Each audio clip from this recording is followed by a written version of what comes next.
2022 is a more complex year, so I can't assign as high a probability to it. My perspective is, in a world riddled with debt and overwhelmed by debt, if you raise prices on people, they will consume less.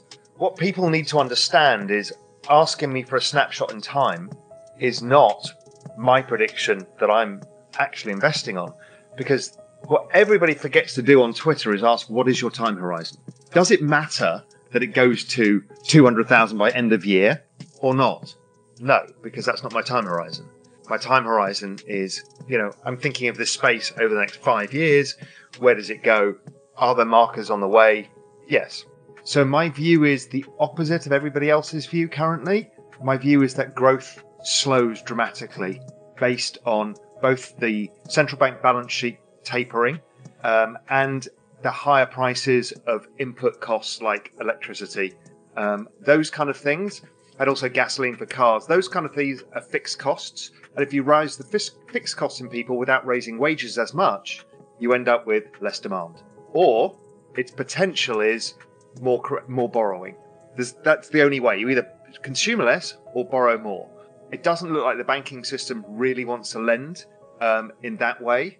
And household balance sheets are already, have an excessive amount of debt. So I think the balance of probabilities is a slower year, which is not what people expect. A slower year would tend to see a reduction in the rate of inflation, a reduction in bond yields, and a probable return of expansion of the central bank balance sheets, which is somewhat typical after almost every single recession. The central banks tend to wait for the economy to truly stabilize.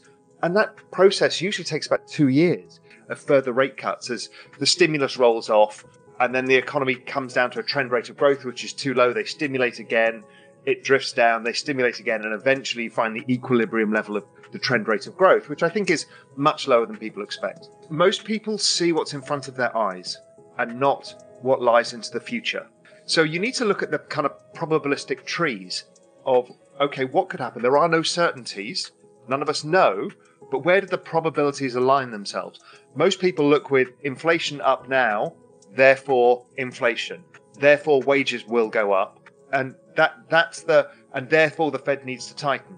That's the general how the market tends to think. The macro game is all about living in the future and looking backwards at the probabilities to say what is the most likely outcome from here, and is there opportunity to invest accordingly. So you think that the inflation rate of like almost 7% that we've seen in the US will go down? Correct. Either mathematically it's likely to go down. If you also just step back and say, well, what has happened to the price of oil? It's been coming off again. Copper hasn't gone up for some time.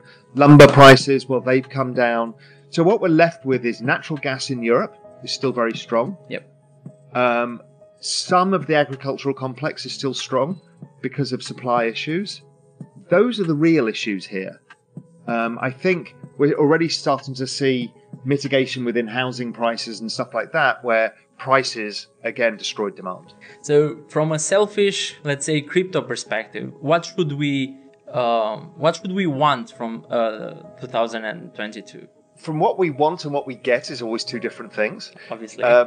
The best backdrop to crypto would be further economic weakness and the marginal propensity for the balance sheets of the central banks to increase. That would be positive crypto and would certainly extend the cycle further than people imagine. And that's potentially on offer here, but it's far from a certainty. I never speak in terms of certainties. So why did I have that projection of Bitcoin? It wasn't an emotional projection. It's like, okay, Bitcoin is following very similar past patterns to 2013, 2017. So we have a contextualized understanding. We can put it within the logarithmic trend and it would extrapolate being about one standard deviation overbought and around those levels, and that would be correct with the trend. We also know that it's trading probably below Metcalfe's law fair market value right now. And we also have observed in the past that the last quarter tends to be quite strong, in fact, very strong. So the balance of probabilities are that you're going to have a good run. Is that a certainty? Far from it. Does that make me want to increase my position? Well, I've been increasing it ongoing anyway, so it didn't change my framework. My framework is not about the end of the year, what price it hits. That's nonsense. That's a thing of podcasts because it gets headlines. Why do you answer then? Because when Pump asked you, I was like so sure that you will not answer. Because I want to express the honest thing of, okay, this is what I think is most likely to happen. And I think it helps people contextualize certain things. And yes, I can be wrong, and I've always said this. I've also, noted that the market has a tendency for maximum pain, which I've talked about in other podcasts. And, maximum pain is if we all believe one thing, then the opposite is likely to happen. And I step back and look at it and think, who is the marginal driver of this market right now? It is not retail. Why not? The wallet addresses, new wallet addresses and stuff are below highs now. And I think it's to do with this consumption issue. You've raised prices on retail in terms of fuel, energy, fixed costs. So their marginal ability to invest has gone down as well as to consume. So you've taken marginal money out of the market. So if you've taken them out a bit, and then the institutions are at the year end and they're incentivized differently, again, they're not saying they don't believe in the market. They're saying, I believe in getting paid. And so I want to protect my profits. I get it. It created a lopsided market. Now the question is, are they done? It looks like they're done because the market has been kind of just chopping around since last week, which was the traditional last week of everybody squaring their books. Could it have another leg lower, potentially?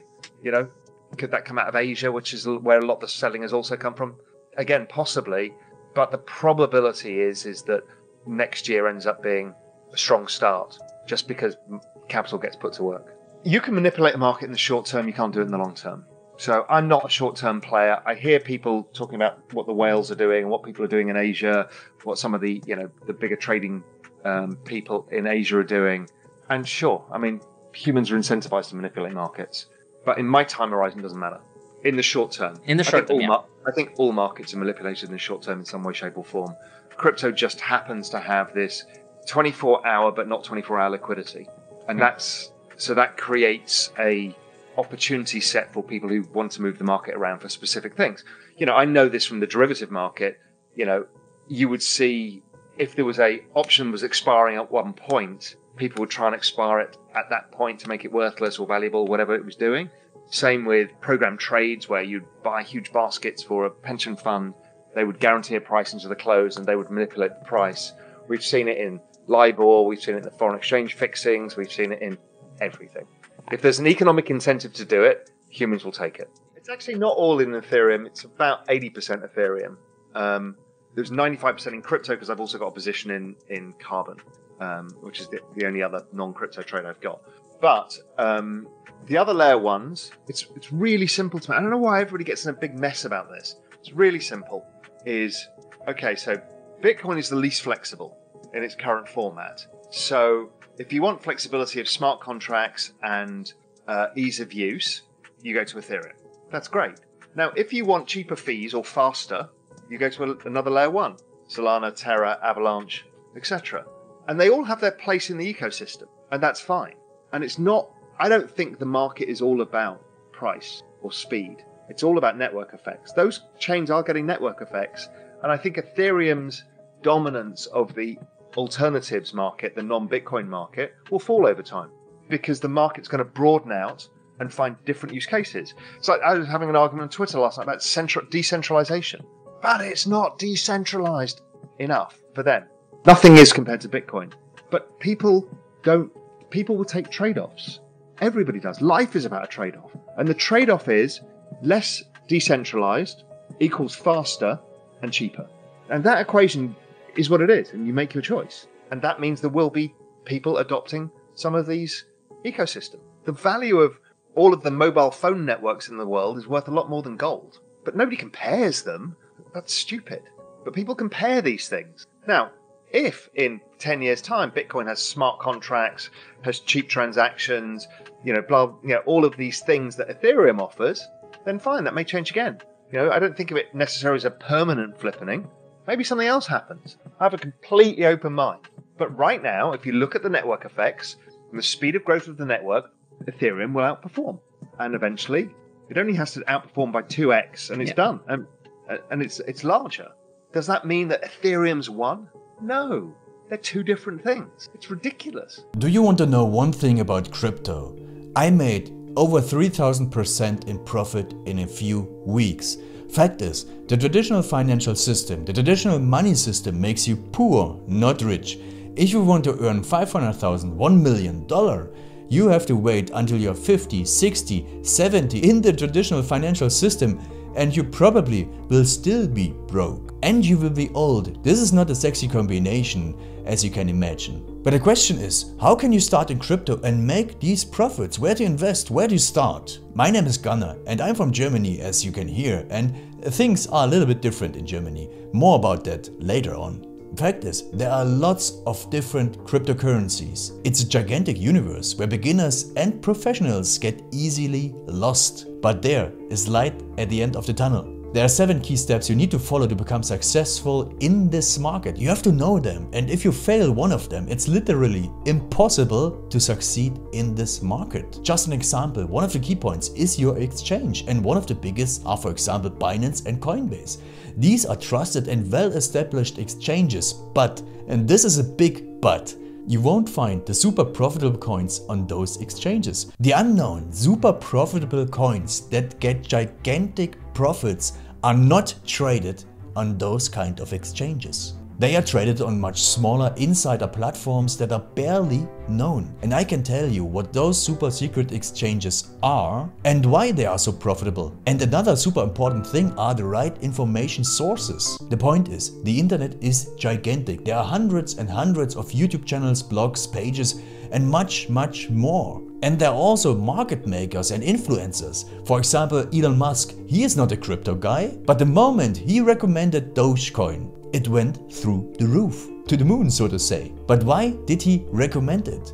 Where did he hear it from? He didn't hear it from newspapers. And believe me, he is listening to someone. But you have to know who, and you have to react before he is reacting. This is really important. And these are only 2 of the 7 steps you have to follow in order to be successful in crypto. And if you want to know all of these steps in much more detail, and if you want to have a comprehensive checklist, here's what you should do. There is a link below this video. Click on this link and you will get the opportunity to subscribe to my channel. Click on the link and you will see a video where I explain the next steps. So see you soon. Click on the link now. I'll see you there.